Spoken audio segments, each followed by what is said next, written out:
ফেরেশতারা লিখতেছে, ঠিক কিনা?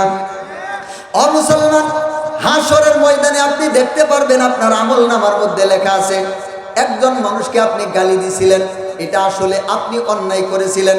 আল্লাহ সুবহানাহু ওয়া তাআলা ওই ১ নম্বর দফতরের মধ্যে আপনার নামটা উঠাইয়া দিবে। বলেন নাউজুবিল্লাহ। তাহলে কি বুঝতে পারলেন? আল্লাহর নবী সাল্লাল্লাহু আলাইহি ওয়াসাল্লাম হযরত আয়েশাকে ডাক দিয়ে বলতেছেন, আয়েশা,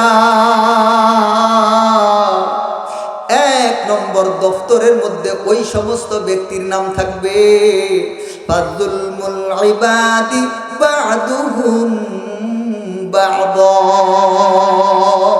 ১ নম্বর দফতরের মধ্যে ওই সমস্ত মানুষের নাম থাকবে যারা একজন মানুষ হইয়া আরেকজন মানুষের উপর জুলুম করেছে, একজন মুসলিম হইয়া অন্য কোন মানুষের প্রতি জুলুম করেছে। বলেন নাউজুবিল্লাহ।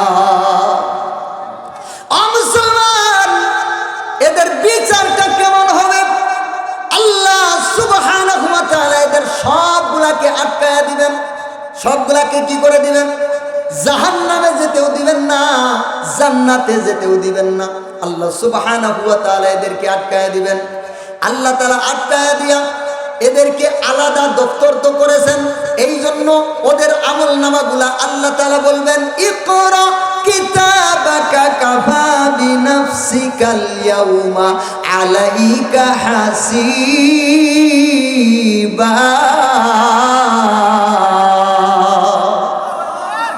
আল্লাহ সুবহানাহু ওয়া তাআলা হাশরের কঠিন ময়দানে আরশের উপর কাহার নাম ধারণ করে বসে যাবেন। আল্লাহ সুবহানাহু ওয়া তাআলা ঘোষণা করবেন, এ নাফরমান, আজকে নিজেই নিজের আমলনামা পড়। কি কর? নিজেই নিজের আমলনামা পড়। ও মুসলমান, আপনি বলবেন আমি মূর্খ মানুষ, স্কুলেও পড়ি নাই, মাদ্রাসাতেও পড়ি নাই, আরবি তো পড়ি নাই, আমি কিভাবে আমার আমলনামা পড়ব? ও মুসলমান, আল্লাহ তাআলা ওই দিন নিজেই আপনাকে ওইটুকু যোগ্যতা দিয়ে দিবেন। আপনি আমলনামা নিজেই চোখে দেখতে পারবেন, নিজেই দেখতে পারবেন আপনার আমলনামার মধ্যে কি কি গুনাহগুলা করেছিলেন। সেই দিন এই নাফরমানেরা এই আমলনামা দেখে আশ্চর্যান্বিত হয়ে যাবে, আশ্চর্যান্বিত হয়ে যাবে। তারা বলবে, ইয়া ওয়াইলাতানা মা লিহাদাল কিতাব লা ইউগাদিরু সগীরাতাও ওয়ালা কাবীরাতান ইল্লা আহসাহা।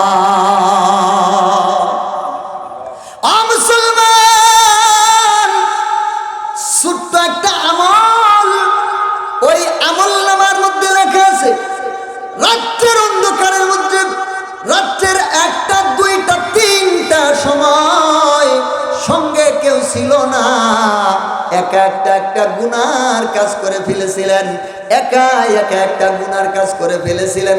আপনিও ভুলে গেছেন, আপনার মনে নাই। আমলনামা যখন দেখবেন, দেখা যাবে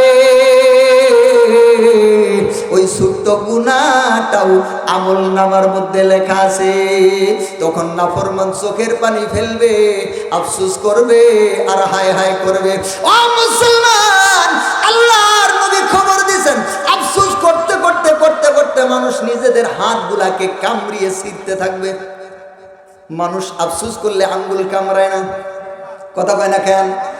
আফসোস করতে করতে আঙ্গুলগুলো কামড়িয়ে কামড়িয়ে ছিঁড়ে ফেলবে। কখন ছিঁড়ে ফেলছে খবরই থাকবে না, কারণ হাশরের ময়দানে কারো দৃষ্টি নিচের দিকে থাকবে না, সকলের দৃষ্টি থাকবে শুধু উপরের দিকে। কি যেন ফয়সালা হয়। কোন ব্যক্তি সোজা হয়ে দাঁড়ায়